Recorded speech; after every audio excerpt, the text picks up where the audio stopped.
Language matters, we know this. Control the language, you control the narrative, and you control the people.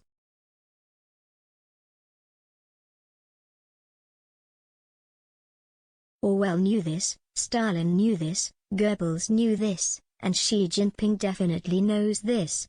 It's highly probable Instagram and Facebook know this too.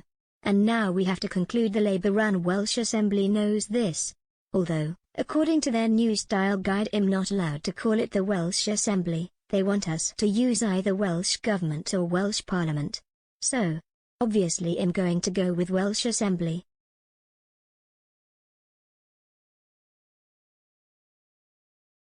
Because it turns out an insidious list of instructions dictating how more than 30,000 civil servants in Wales write and speak has been issued.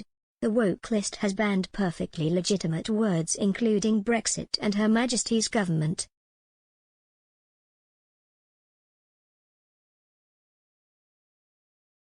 Also consigned to the dustbin of political incorrectness are able-bodied, hidden disability and special needs and many others. I won't bore you with the tedious virtue-signaling reasons for these changes. Suffice to say that yet again an unelected faceless cabal of the left has assumed the power it was never granted and used it to impose its credo. And credo is the right word.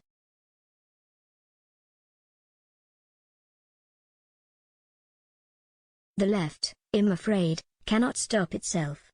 They know better than us, you see, they are cleverer than us and need to save us from ourselves. It's partly that the left has never been able to unshackle itself from dogma, essentially 19th-century Marxist dogma, which gives it the feel of a religion. It is at every level didactic, peachy, controlling and desperate to assert its power over everybody else.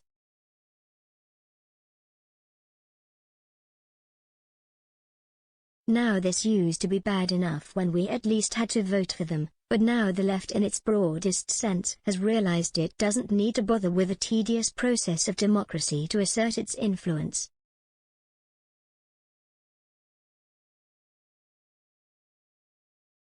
The actual party may be neutered, but it has two massive assets of useful idiots on its side, the civil service and the BBC.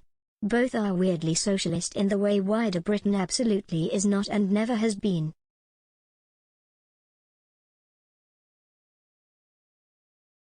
And it is through these that the left wields a power so much greater than Keir Starmer could ever command.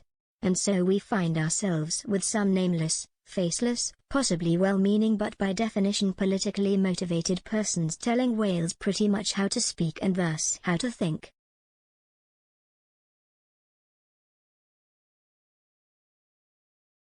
At many, many levels our language is under attack. And because, as any self-respecting structuralist will tell you, it is language which pre-exists thoughts. Control the language and you control the thoughts, you control the hive mind.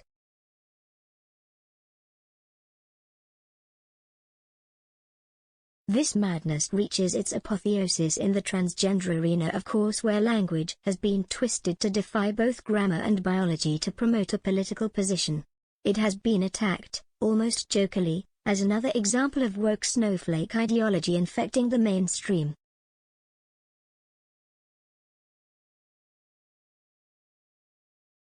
But don't be too quick to laugh. 25 years ago there were no spokespersons, just spokesmen and spokeswomen. To a journalist, and thus a reader, the distinction was valid and could be material to a story. Now, faceless, nameless, unaccountable grey spokespeople largely dictate the media agenda.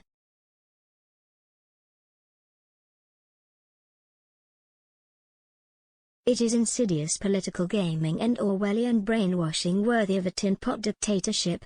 Many on the right are now wondering out loud how a nation which voted majority Conservative for 11 years has ended up with quite such a socialist Britain.